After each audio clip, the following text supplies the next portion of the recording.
Power hangs in the balance as voters go to the polls, and it has impacts on the farm. We'll hear from the candidates and how experts say the election will affect the farm bill. Plus, good but not great, a look at soybean quality. And 2 stories about families dealing with adversity as small town USA comes together. It's time to grow.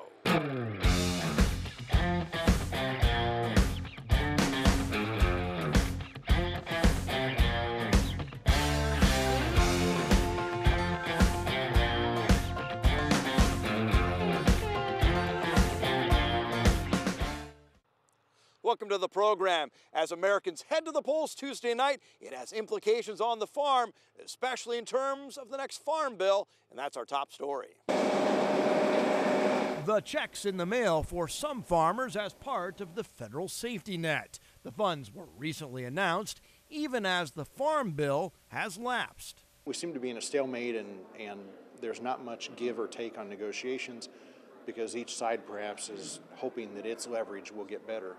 Well, one of those will get better and one of those won't. House Republicans favor tougher work requirements for food stamps. The Senate supports a bipartisan bill.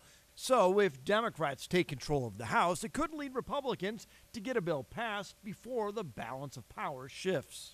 Might eventually lead the House saying, we got to get while the getting's good, and this is as good as it's going to get before the House flips in January, and so it's time to cut a deal. Senate candidate Jane Raybould says the farm bill should be extended while negotiations continue. I love what the Senate has passed in the farm bill. You know, crop insurance is so critical to our farmers.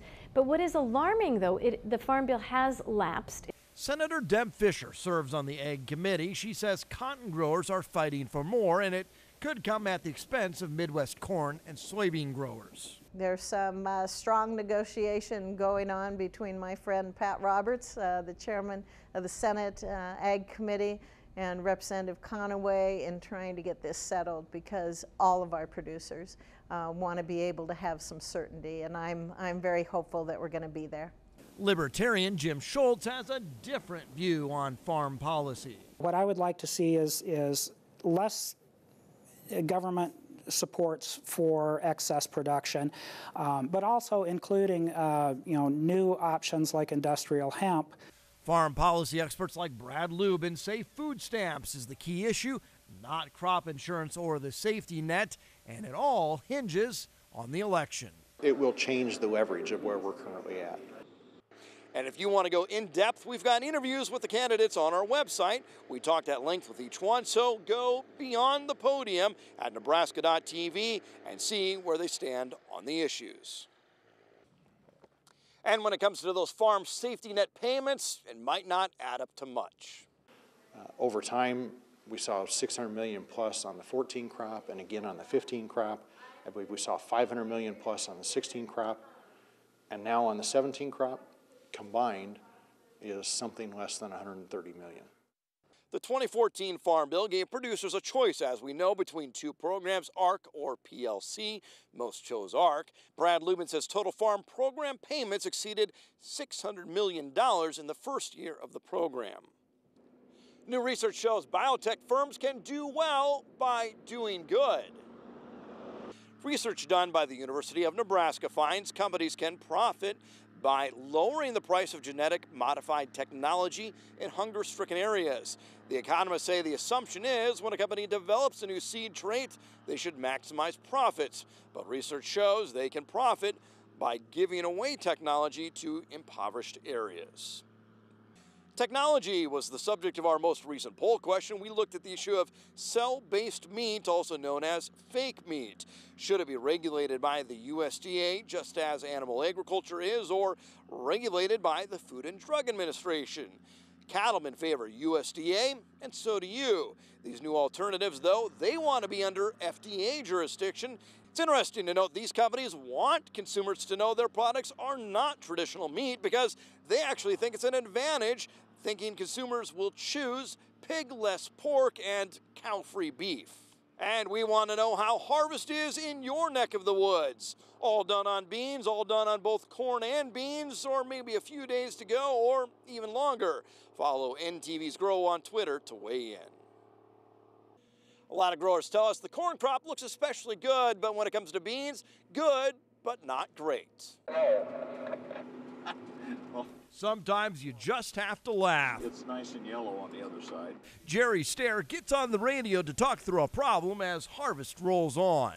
Just like every other harvest, ups and downs. Wet weather earlier this month has pushed soybean harvest well behind schedule. Overall, soybeans look good, but Jerry says not great. We've gotten used to very good beans this year. They were okay, but not what we were expecting. Extension educator Jenny Reese has heard the questions. What's going on? What are all these different colors? She has seen soybeans that are dark or purple. When we had our cool, wet August with high humidity, that's when all this stuff really got started in our soybean fields. Reese says some growers are being docked as they deliver lower quality beans to the elevator. She says it hasn't been a major issue, but is something to watch, especially as many growers will be storing soybeans as a result of market challenges. Not Jerry, who doesn't plan to hold on to his grain for long. By March or April, my bins will be empty. He was helping a friend harvest corn on a breezy day. Much better than last year when sustained high winds knocked down corn. For many, the challenging weather this year hit in early August when a 70-mile stretch was hailed. Obviously, yields would have been reduced, but overall, at least they had something to still harvest. And crop insurance could soften the blow for some producers who've had quality issues. Extension grain economist Corey Walters says it will take whatever that grade comes back at and go through insurance to adjust the yield down, and that could trigger a payment. It's nearly perfect. You know, we're awful dry through the summer, but crops kind of prevailed, I think, with the moisture we had preserved and did really, really well. I'm very impressed with the way things have gone. More than Tom Osborne's brother, Jack Osborne, leaves a legacy. Osborne died in a car crash near Hastings. He was a strong supporter of Hastings College and a successful businessman as CEO of an egg business, Industrial Irrigation. It was just amazing to me the evolution of that company and not only the impact that they had on this region, but the impact that they had throughout the country in terms of irrigation and what they've done. Osborne was 78.